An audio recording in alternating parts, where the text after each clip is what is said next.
Facebook. It's Linda Marcus Smith after 9 days off with a little bit of tummy problems. Yeah, I know, women.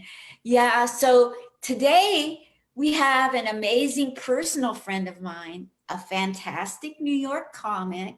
His name is Ziggy Susser. Ziggy Susser, yeah. He's my friend. I want him to be your friend too. So we're going to get to know him, you guys, all of us together. We're in this together. He's been an extra on the marvelous Mrs Maisel show. I'm sure you've heard of it. I'm sure they think it's about my life. He's been a finalist in the funniest Jewish comedian contest in New York City. And that ain't no little stuff. That's something to be a finalist in that contest. Cable TV, he's done cable TV, you guys, cable TV with the Staten Island comedy show. Are you kidding me? He's done laughter in the parks. I've cried in a park when it was sunny out. Not this guy. Welcome to this little teeny tiny stage on Comic Spot. The amazing, he's breaking his interview cherry today, Sigmund Ziggy Susser. Hi, Ziggy. Hey, Linda. Great to see you. It's always a pleasure to talk to you. I love talking to you. I love being with you. You're fantastic. Thank you. I love you so much as a personal friend for a couple years now. You're amazing. You're so much fun for me too. Somebody is giving me a booty call or something right now. I don't know what. It never fails. They can't see I'm on Facebook Live. That's too easy. Right. What's that? I was going to say, they're probably saying, stop the interview. It's going terribly. No, I'm only kidding. Yeah, start over. You missed a thing. Right. So Sigmund Ziggy Susser in New York City, how is your day going? So far, so good. I had an acting class this morning. I take an acting class with senior citizens and stuff, and it's a lot of fun. I did it because when I would perform on stages at comedy clubs, I would get criticized for not talking loud enough, which I'm probably not doing again now. But anyway, so I figured if I take an acting class, I'll learn to project. And the teacher said he would do it, get into that, but it hasn't done anything. It's just been a lot of fun. I mean, I think I am talking maybe a little louder. So, but it's just fun. The first time I was there, it was like 21 of us, 20 women and me. I was the only guy in the class. It was the funniest thing, but that's fine. That's fine.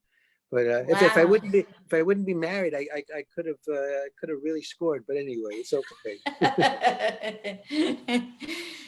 There's no better way to get to know women when you don't meet them. Right, right. It makes you more attractive also and stuff.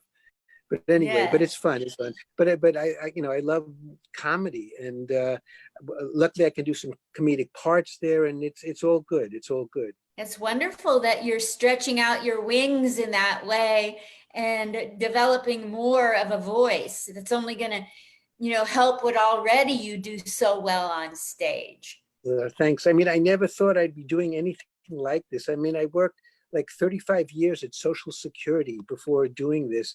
And now I'm doing comedy, and I tried acting, and it's like a whole new ball game. It's really fun. It's really fun. I'm finally. I would have had to use the acting at the Social Security job. Well, right. I had to act like a person, like a normal person. But the act Social like you Security, care.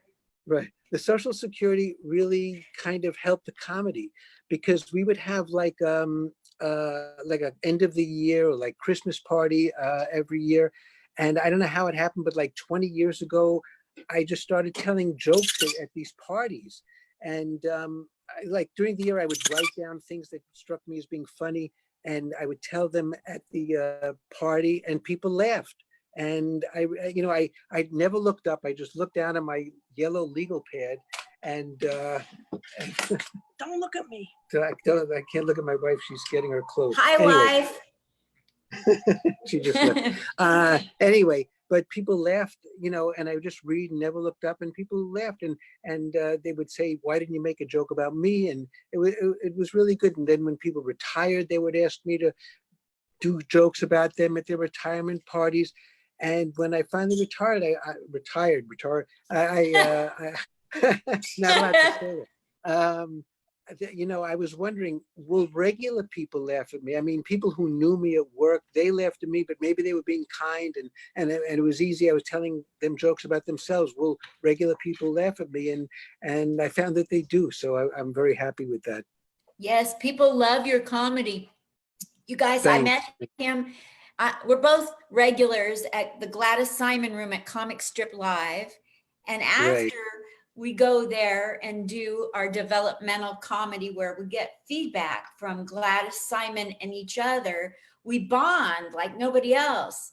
And then we Yeah. go out to dinner after. So many times we've walked to the diner and we've commiserated each other, you know, trying to find our comedy voice. Yeah. I mean, someone, do you know Troy Bond?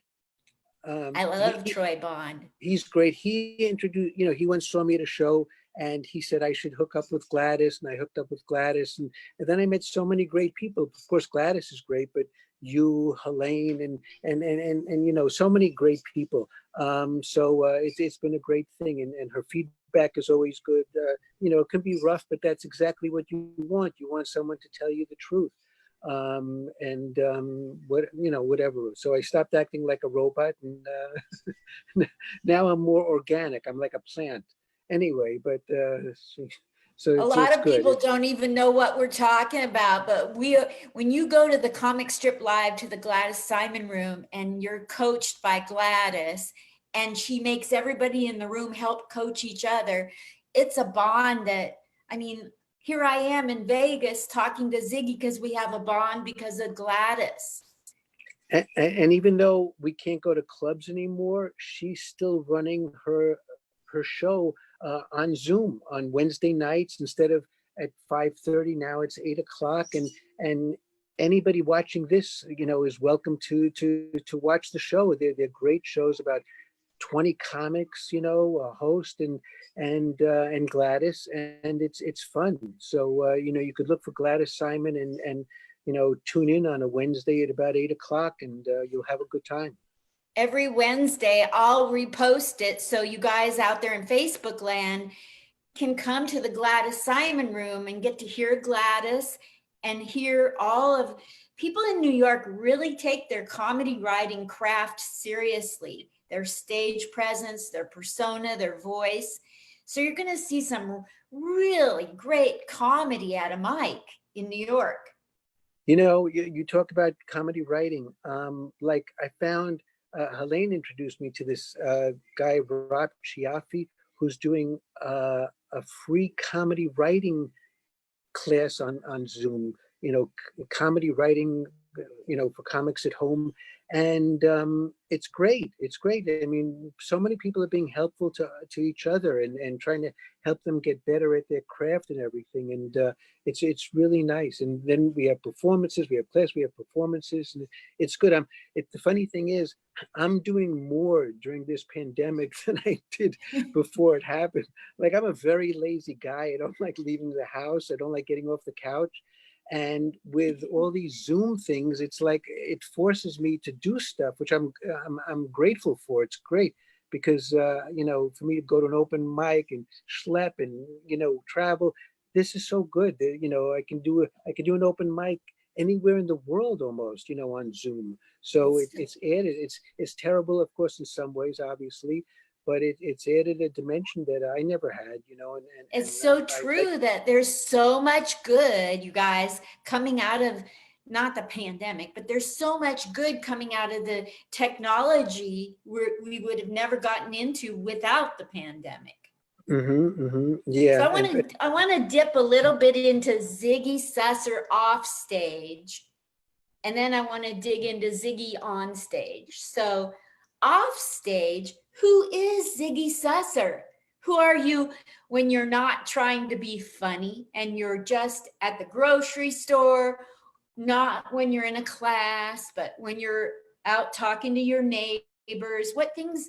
Who is Ziggy Susser as a person? What things are you passionate about, for or against, or who are you? You know what's funny? my wife, she still works, but because of the pandemic, she's home and working from home. And so we're spending a lot more time together and all that. So we went to the park and we were sitting on a bench and she was talking on the phone. And I could tell she was talking to a friend about me. And she says to the friend something like, "Oh, he's really into comedy. He's always watching comedy and everything." And then I hear her say, "But it's better than he used to be because he always was into the Holocaust. So at least this is a little better."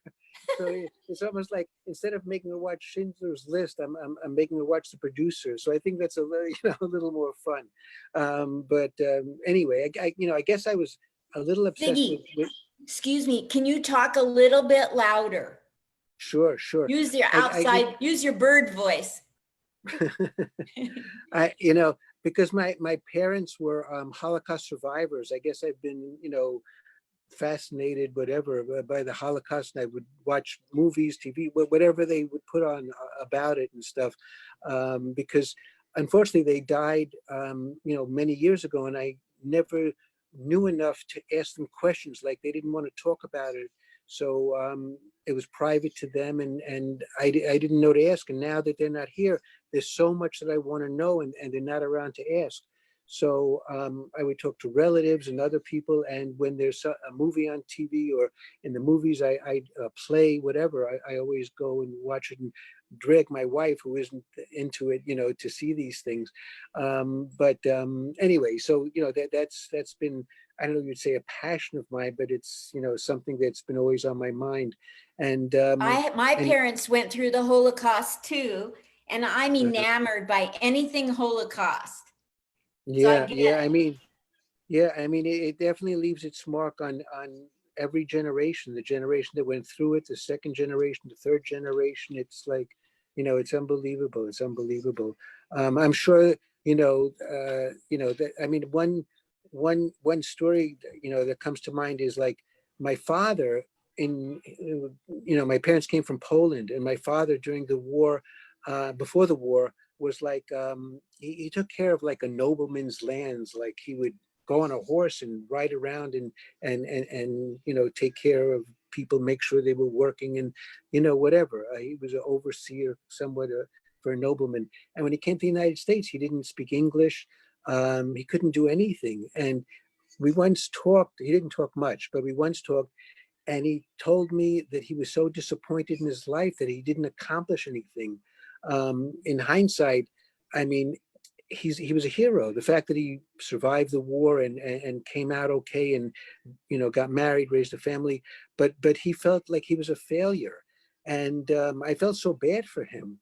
And but the bad thing that it left with me kind of was, I felt like I don't want to surpass him, because if I do well, that maybe he'll think worse about himself, which is really a stupid thing to think, because I'm sure he would have been very proud of me, instead of thinking, I'm competing with him. But that's how my mind interpreted it.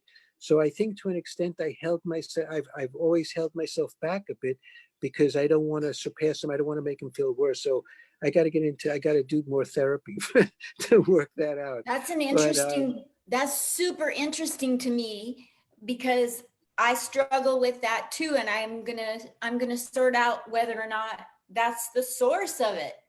mhm, I like that you brought that up. I yeah. bet a lot of people listening, struggle with surpassing their parents, because we came from an era where we had the ability to do more than our parents. And yet there's so many people, who, people, children of survivors, who became doctors, lawyers, and succeeded very well. Yeah. So I guess different people handled it different ways and stuff. Yeah. So, unfortunately my way was to hold myself back, but other people wanted to, make their parents, I guess, proud, and succeed, and did a lot of good stuff. Also, to bring it down even further, my mother died when I was like 17. And, that was when I was like a senior in high school. And I like lived for her, kind of. So, I lost that will to do things to please her. So that was another part of, I think, not, progressing as well as I should have, or anything. My Um, mom passed away in 2002. Hmm. I could never do anything good enough, and I'm still trying to please her. Yeah, our parents, leave a big imprint, and we wanna um, be different with our own kids Yeah. than our parents were, and to a large extent we end up copying them. We end up making some of the same mistakes they made, Or the even though we total don't want to. opposite mistakes. Right? Sometimes, yeah, And they're it's not crazy. any Like, better mistakes. They're just different. right. So, like, I know my father, like I mentioned, he didn't talk much, so I didn't really get to know him that well, and I, swore that I was going to be closer to my son. We would talk more and things like that. But since he moved out, um, I don't talk to him that much. I talk to him, let's say, once a month or something on the phone. He talks mostly to my wife. But because of this pandemic, another good thing that happened from the pandemic is he calls every day. I guess unfortunately it's because he's worried about us, but he calls every day and he alternates. One day it's with my wife, one day it's with me. So I That's get to talk to him so much more than I used to talk, and we used to talk about stupid things, sports or whatever. Now it's more serious things, the virus and things like that, and it's interesting. So I have to every now and then say, "Hey, what about those Mets?" to get us off the heavy topics. um, Were you a and Mets fan? Are you a big Mets fan? Nah, I'm just like a New York fan. Whatever team, I like the Yankees, the Mets. A real fan would never call me a fan. They would say you have to pick one. Mets or Yankees, Knicks or Nets. Giants or Jets. But to me, I was never that into sports, so I just like all the New York teams and stuff. And I have a joke with my son. I say he used to call me once a month. Now he calls every day, and he always says, "Make sure you social distance. Make sure you wear a mask. Make sure I'm in the will." So, anyway, so I've gotten some jokes out of this pandemic also, which is good. So tell me, Ziggy Susser, what was it like to be an extra on the marvelous Mrs. Maisel? Do you know how many people are like envious of that?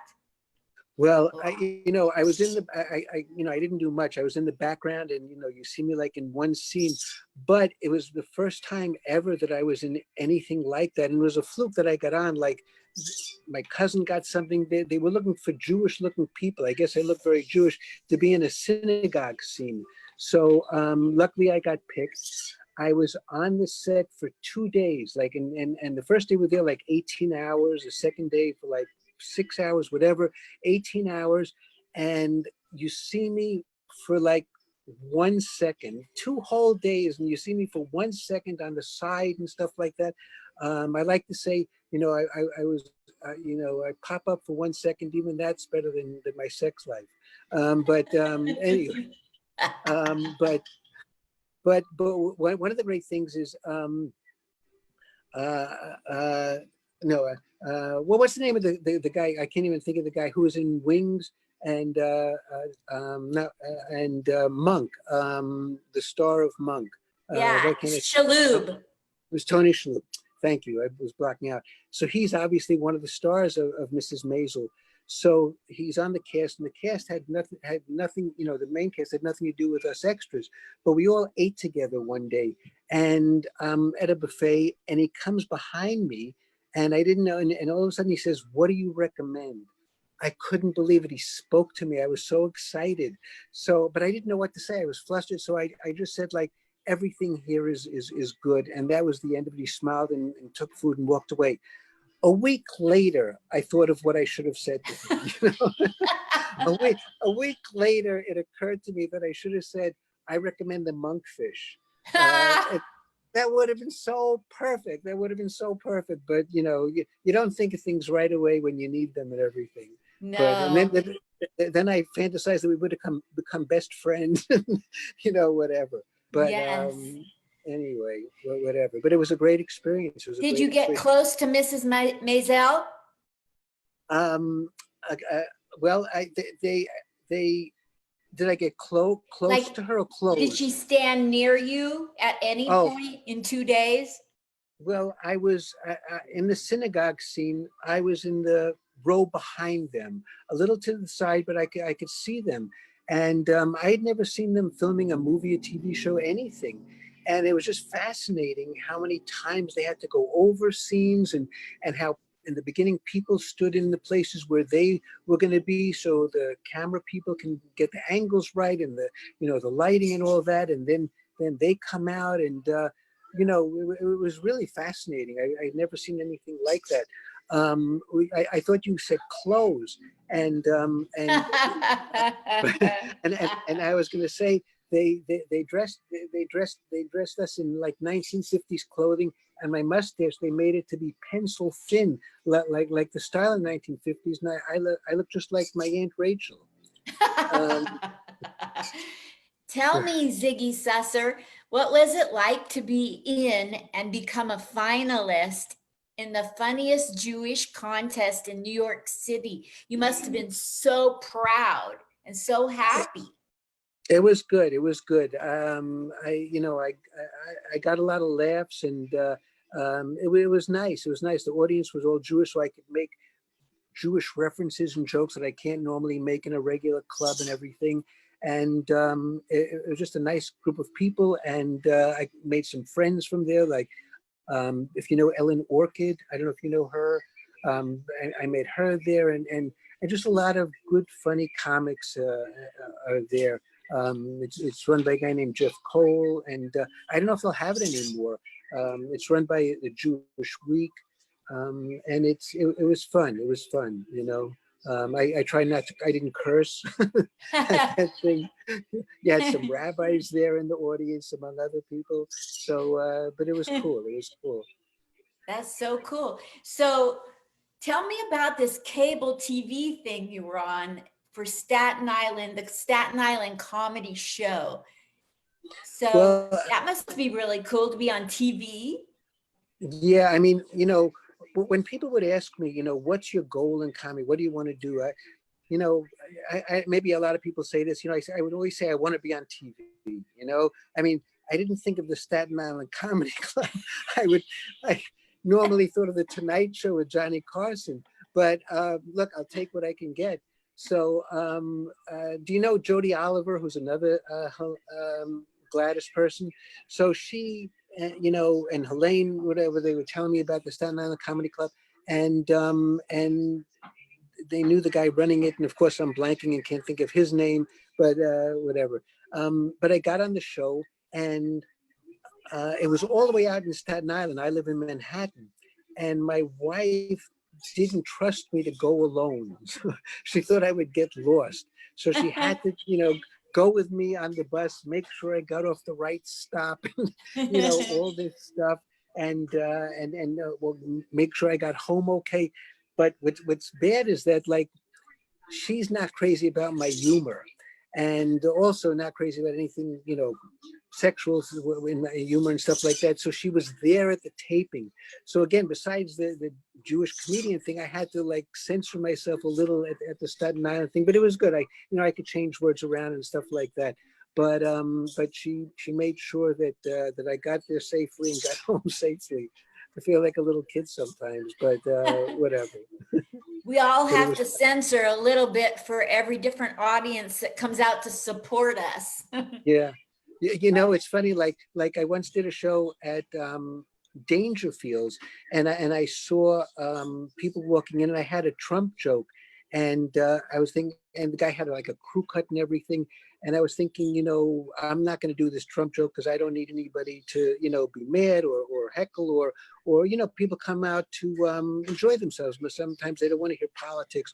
So I left off any Trump joke, and of course the next comedian says a Trump joke, and that guy with the crew cuts laughing. I'm going, what am I doing? Like a lot of times I find myself censoring myself. So, and I shouldn't, I did someone's a retirement party, and I thought a joke I had written about them was like maybe a little cruel, a little mean. And I told them about it after, and they said, why didn't you do it? That's so funny. I would have loved it. And I just feel sometimes like I'm going to hurt their feeling. Again, I think that comes from the Holocaust. I think, not wanting to hurt my parents, because I had a feeling, even though they didn't talk about the Holocaust, that they had gone through a lot of suffering and pain. And I didn't want to do anything that could hurt them more.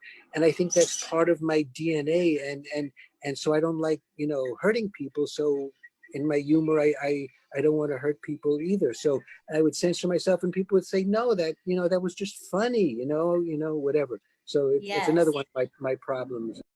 I'm the same way. And like if I was ever going to be on a roast, I would do the opposite of Jeffrey Ross. It has to be put ups, not put downs. I can't do it. Yeah, yeah. I mean, I look at these roasts. I'm fascinated by them. I like watching them, but oh my God, I can't say those things to those people. I think I could take it. I don't mind getting beat up and made fun of, but I don't think I could dish it out. The one nice thing about wearing a mask is if somebody pisses me off, I can say all kinds of words that they could read my lips, but I have the mask over my mouth. I mean, I think things about people that piss me off, but I don't say them because I don't want to hurt people. Unless you make By the me way, really mad. If you make me really mad, look yeah, out. But yeah, otherwise, I hold it in. yeah. I'm passive aggressive, so I think I let things. I don't say things sometimes, but I let them out in weird ways sometimes and stuff like that. Talking about masks, um, I got it's like an off-brand mask, but it was really cheap. I could recommend it if anybody is looking for masks and stuff like that. I don't know how good Sure. it is for the virus, but if you you can get these really cheap at any dollar store. But anyway, Don't even need a price check. I want right. to ask you a question going back to you off stage. You said that you got a ticket to go to Woodstock, but you never went. I want to hear that story. Are you at liberty to share that? Sure, sure. Looks painful. Yeah, Your face, you went. I know. It's one of the biggest mistakes I ever made. In 1969, you figure out my age, but I was like 18 in 1969 when Woodstock was on, and I was in a summer camp as an assistant counselor, and Woodstock was on, and we were 16 miles away from Woodstock. We were upstate New York. That was in Bethel, New York, and we were in Glen Spey, New York. And one of the assistant counselors got 3 tickets to Woodstock, and he asked me if I wanted to go. I said, sure. And the 3 of us were going to go.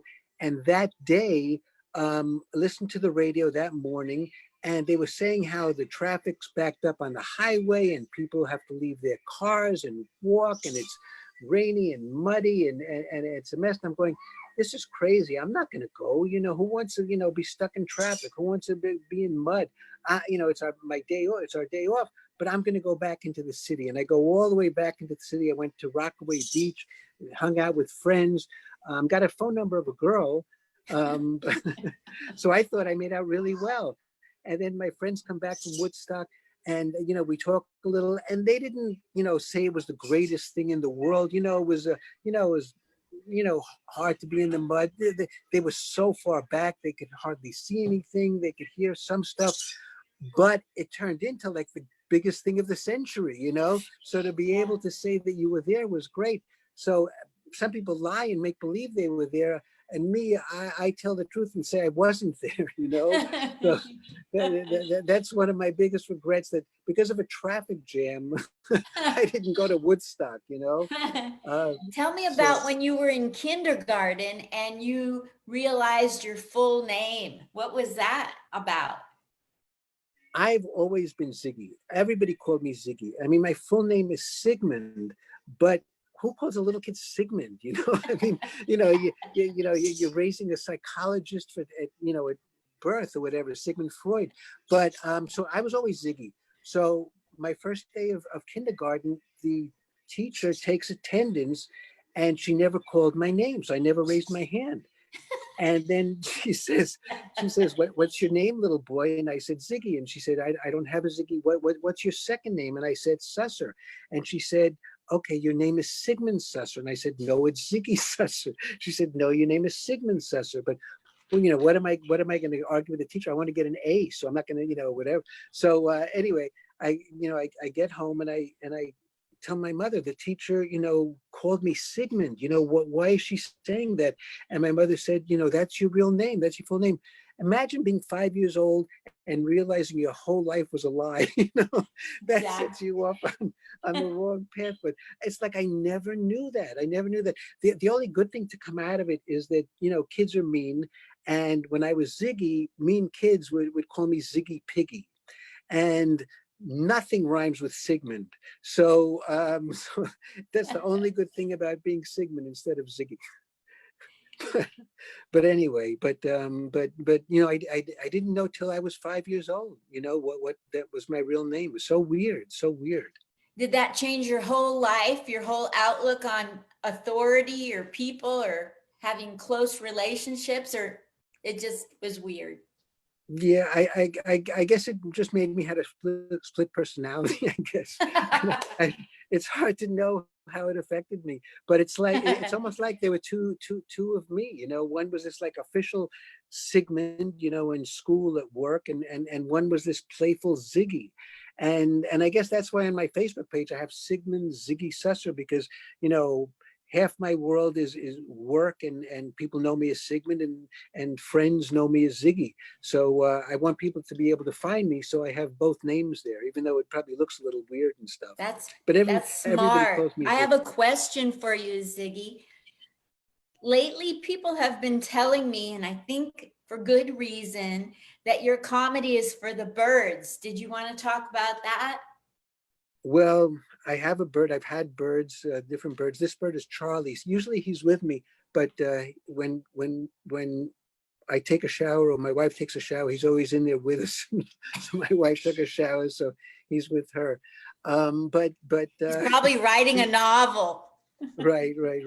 But I get some material from him, and I can tell when he's about to poop, because he starts backing up. And when I see that happening, I put him on the edge of a little garbage pail, but really it's a crapshoot. So anyway, and he, like I said, he's smart, but he bites. And when he bites, I yell at him. I say, stop biting. And now when he bites, he yells, stop biting. He stops biting? No, he doesn't stop, but he says stop biting when he bites me. So I guess he puts it together, but he doesn't know what it means. We talk to him, but he jumbles things up. So one of his, I guess the phrase he says the most is "Who's a banana?" because he loves bananas. I would say, you want a banana, and I would say, who's a good boy, and who's a baby, and he put together who's a banana. But that's okay. And but so he's very cute, and he goes on my shoulder a lot, and he chews my glasses, and he's just really cute. He's a very nice guy. When I take a nap, he'll perch on my head and just be there, like, for whatever, 20-30 minutes, and just like wait for me to get out. It's really cute. And sometimes he'll burrow his head under my chin, under my neck, and it's so warm. And he'll sometimes go into my shirt. He'll do it with my wife too. He'll go under our shirt to have his body next to our body, and it's just so warm. It's just a really nice feeling. And we're not the type to keep him in a cage. So whenever we're home, he's out of the cage, so he always can fly, can get exercise, he can be with us. Unfortunately, I think we created a monster, because he always wants to be with us. He doesn't play on, you want a kid to play by yourself, or go, give him a computer and they leave you alone. You can't do it with a bird. So he's with us a lot and stuff, but we like being with him, and like, he'll always be my baby. And my wife says I spoil him, but because he's little. As a matter of fact, he's having a birthday on June 3rd. He's going to turn 2 on June 3rd. Wow. What are you going to do for his birthday? What do you do for a bird's birthday? I don't know how we celebrate his first birthday. I don't know. Probably give him a candle and he'll probably chew it. Give him a what? Give him a candle and he'll probably chew it. Um, he chews everything. He chews everything. Yeah. It's bad. As a matter of fact, like on this iPad, he was chewing. He chews. Like my wife got a cover for the iPad, so because he was chewing the iPad, and now he's chewing the cover of the iPad because it's made out of leather and he's destroying it. So my wife said she's going to make a cover for the cover because he just destroys things. He loves to chew. I guess it's they have to do it. I don't know if it's part of trimming their beak or it's just something they do. If he likes leather, don't take him to a biker bar. He'll get you in a big fight. Very good, very good, very good. Yeah, let's see. I was trying to think if I introduced them to a toucan, maybe the two of them can do something together. No, anyway, forget it. Anyway. I have a story about me and a myna bird. Do you want to hear my story real quick? Of course, of course, of course. I grew up with a myna bird and a Labrador. Prince was the dog. Myna bird, I don't even remember the myna bird's name.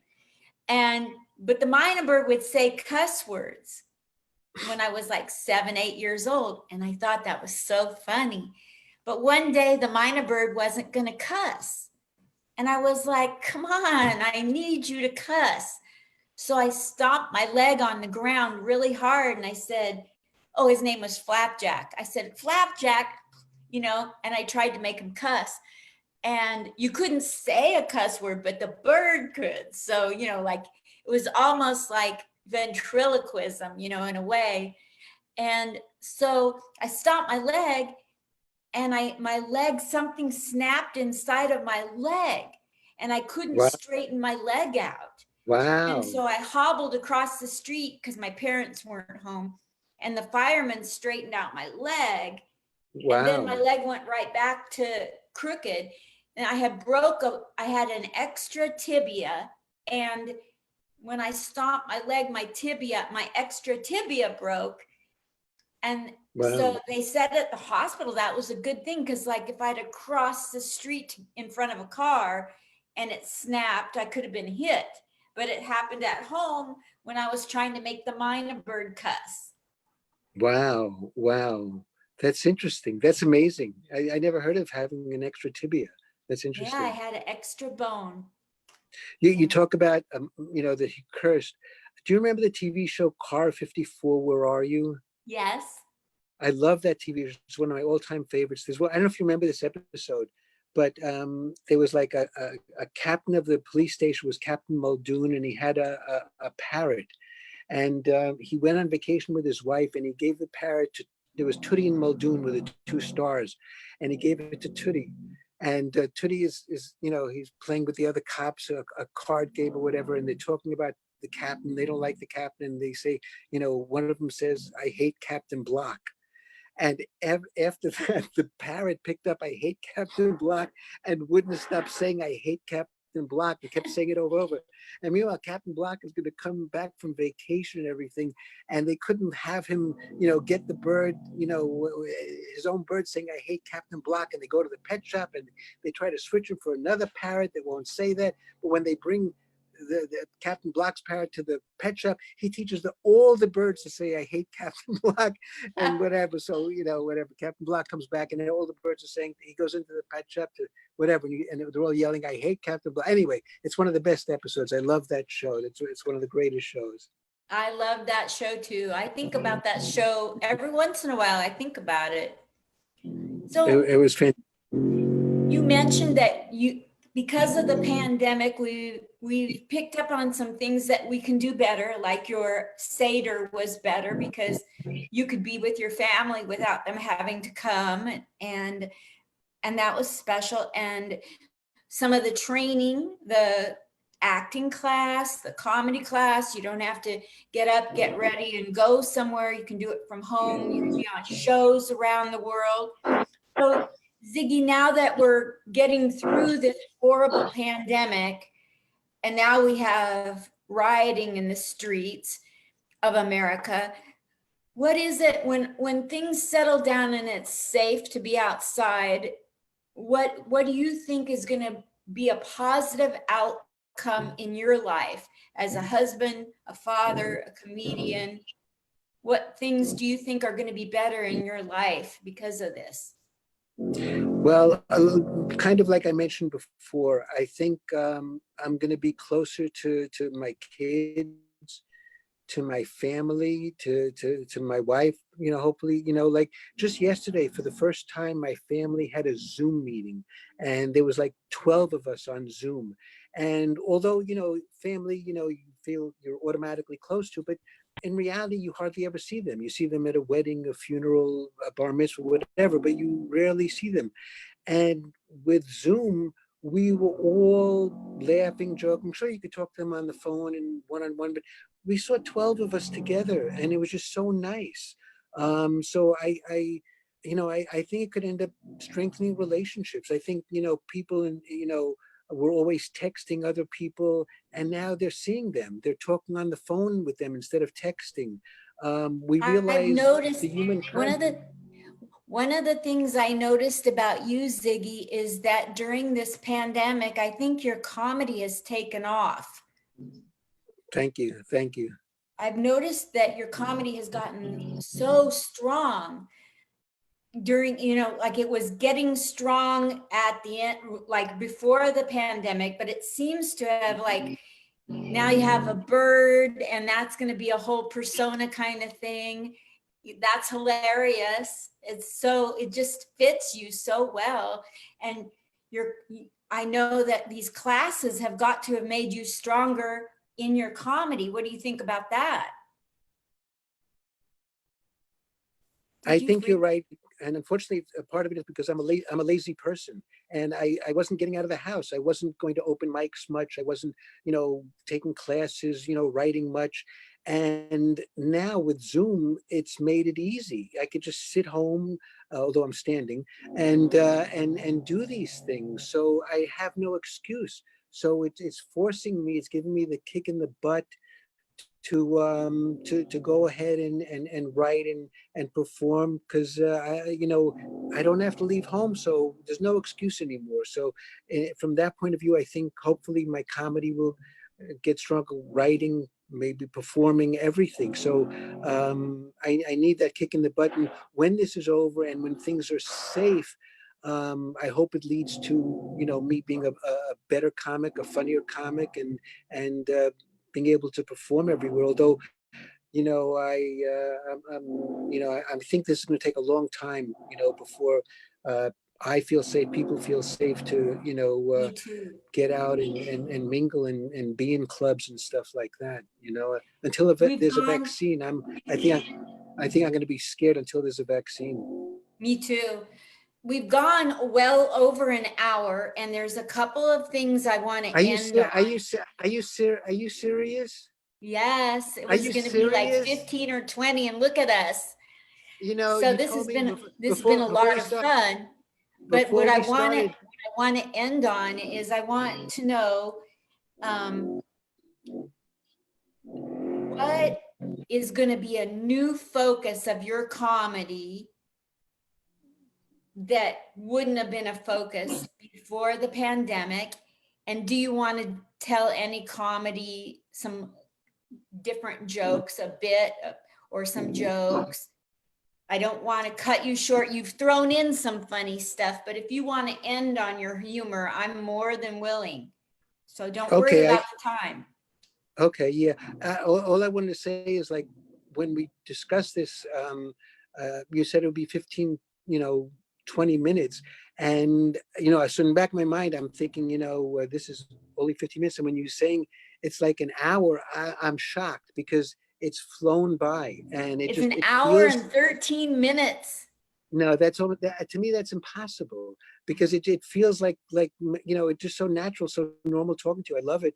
And it just feels like it was 15, it feels like it was 15 minutes. So It it's a does. shock. Anyway, I'll tell a few jokes. First, did you want to say what you think yourself about your comedy is going to be stronger? Because I've sensed something stronger, but what do you sense is stronger about your comedy? Well, I like you know, Judy Carter, you know, I'm sure you know Judy Carter. So she's running a workshop for people. You buy her book and you get on this workshop, and I've been taking it and reading her book, and I've learned so much more. Like what one of the things she's shown me and people in the class is that it shouldn't be you.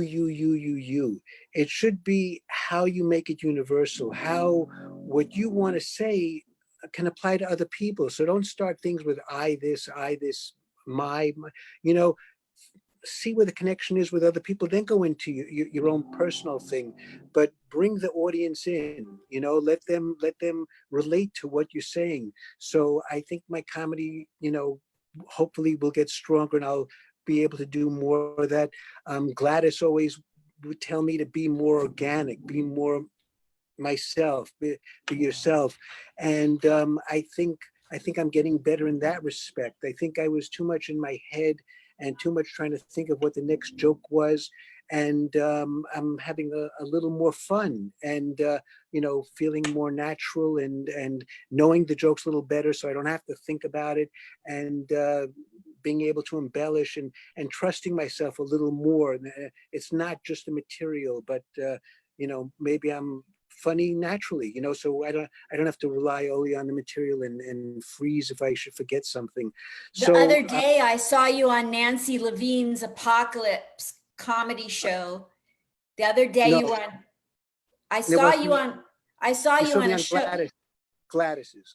And when I I saw think. you on Gladys's show the other day, somewhere I saw you, and I thought, that is brand new power you have. I didn't know exactly, but that explains it, because I saw more of Ziggy, less Mm, material, more of Ziggy. Was that like yeah. you took off a veil? It's scary. It's hard to do because it's, you know, it's easy. I mean, some comics can do it easily, and you know, they have that personality and they trust it, and they just throw it out there. And me, I'm always hidden, so it's very new and hard for me to get out of this. But I'm starting, and I want to be whole. You know, I don't want to be just jokes or just personality. I want it all to come together, and it's starting to It do that. So is. that I see so that. Will you do some comedy for me and my people? of course, of And your course. people, they're watching it too. Hi, Sure. Ziggy's people. Um, I, I retired after working 35 years at Social Security, but they still don't know that I left. They think I'm still in the bathroom. At my job, I interviewed this woman who told me she worked at a Whole Foods. I said I used to go to the Whole Foods on Houston Street here in Manhattan. I love their bread pudding. She said, "Oh my God, I made their bread pudding." I said, "It was so delicious. Why'd they stop selling it?" She said, "Not enough people were buying it." That's a true story. There's no punchline, but that's the most exciting thing that happened to me in 35 years at work.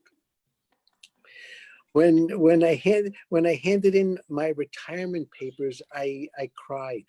I had always hoped that I would stay long enough to see my assistant manager drop dead.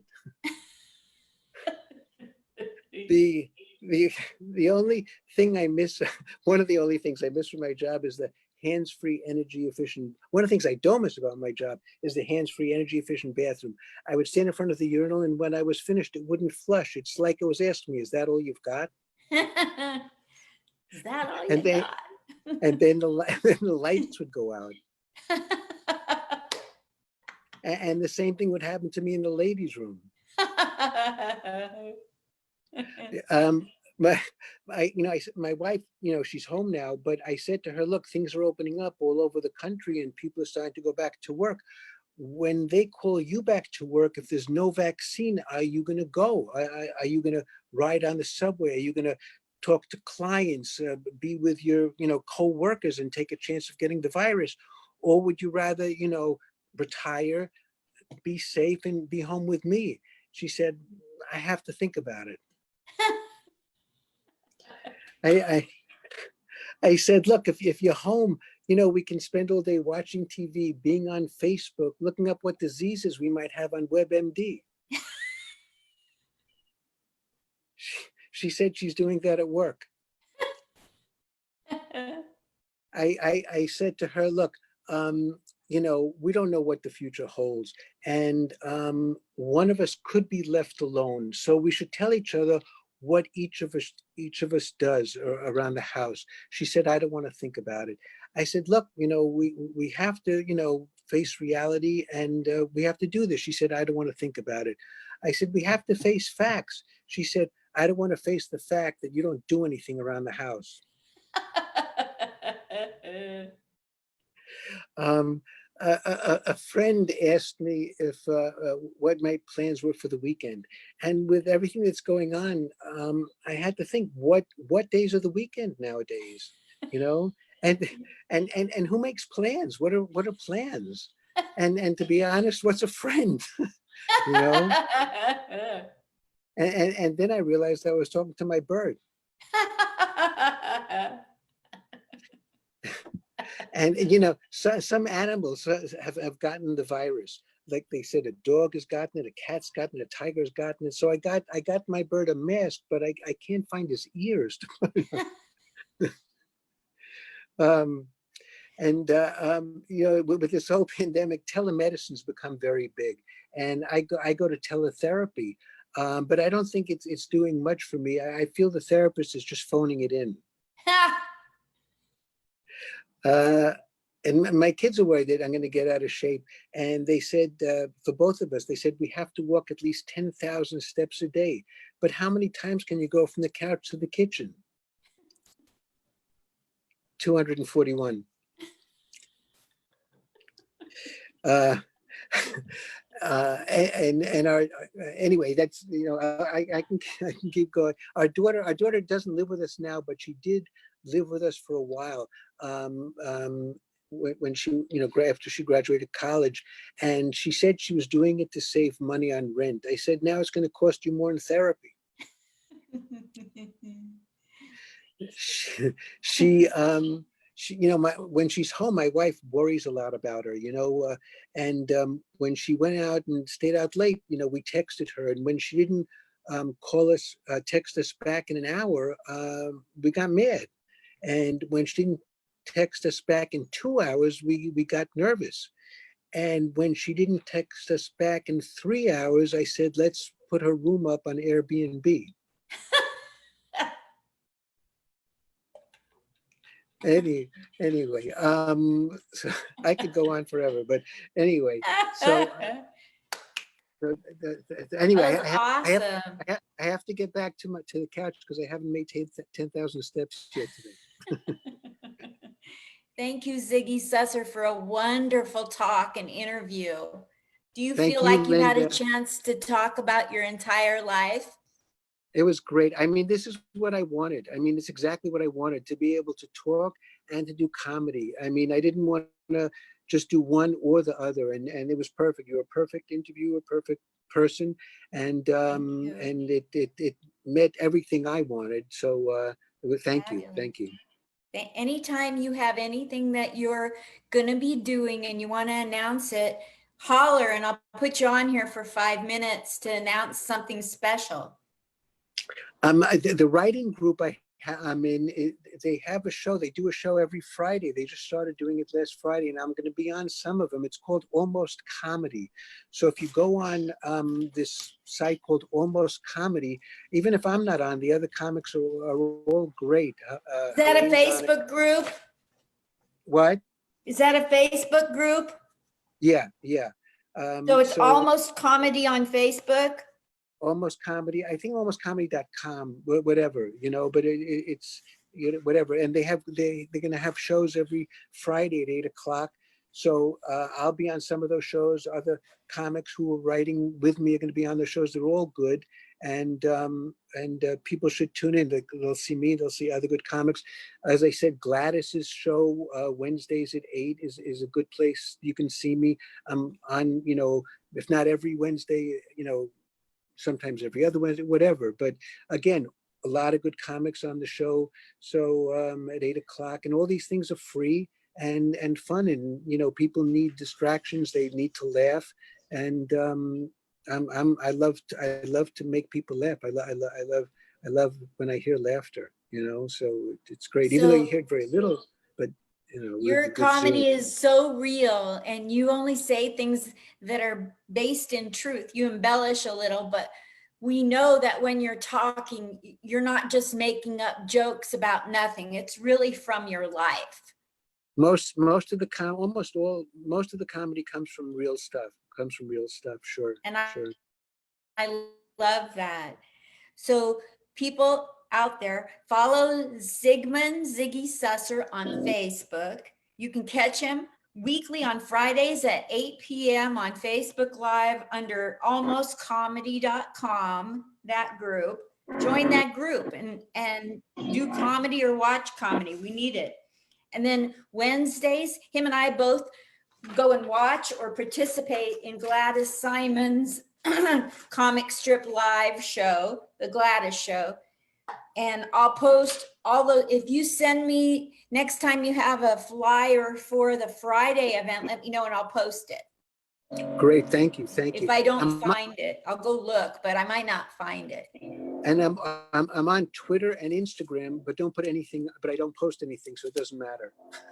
Okay. And you're on it, but you're more off than on. And here's Charlie. Is Charlie making Charlie? Hi, Charlie. Charlie, come here, Charlie. Here's Charlie. So he's not a figment of my imagination. He's real. He's for real. You aren't for the birds. Right. Hi, Charlie. Right. Charlie, come in, Charlie. Oh. Does Charlie ever talk? Yeah. Sometimes he'll say, like, who's a banana? Who's a banana? Who's a banana? Who's a banana? Say, who's a banana? Who's a banana? Who's a banana? Who's a banana? Who's a banana? He talks when he wants to. I have no control over it. He needs to go to that acting class you're going to. Right. Oh, he just said it, by the way, but it was very quick, who's a banana? Who's a banana? Did you hear it? You heard it? Who's a banana? Who's a good boy? Who's a good boy? Who's a good boy? Who's my baby? Who's my baby? You heard it? He said it again. I heard it. Who's a good boy? Who's a good boy? Who's a baby? Who's a baby? Anyway, when he says who's a baby, he gives it an inflection. He says, who's a baby? Like that. It's very cute. Hey, Charlie, does Polly still want a cracker? Charlie's wanted a cracker since I was born. Right. Go give Charlie a cracker. He eats everything. He chews everything. It's crazy. I hand feed him a lot also. Like, I'll give him stuff. Again, my wife says I'm spoiling him, but he'll eat out of my hand a lot of times and stuff. Oh. And right now he's eating the cover of the iPad. So. Just as long as he doesn't eat the cover of a Rolling Stone from Woodstock. Ooh. putting it all together. I wish I would have kept that ticket to Woodstock. I probably gave it to the person who took my place, but at least if I would have kept that ticket, I would have had something. But, I know. All I have is a bad memory. At least you're honest. You could have lied, but you're honest. Right. Yeah, a lot of people lie, but I, tell the truth and make myself look like an idiot. We throw ourselves under the bus for comedy. It's what we do. Right. Thank you so much, Ziggy Susser. Thank you, Linda. Have a wonderful week, my friend. I love you. You too. I love you too. Stay well and safe, and you and everybody you're close to. And all of us, and everybody who's watching, stay safe and well. You too. Thank you. And Bono. Sorry, had to get that in. Bye. Bye. Everybody's talking at the comic spot.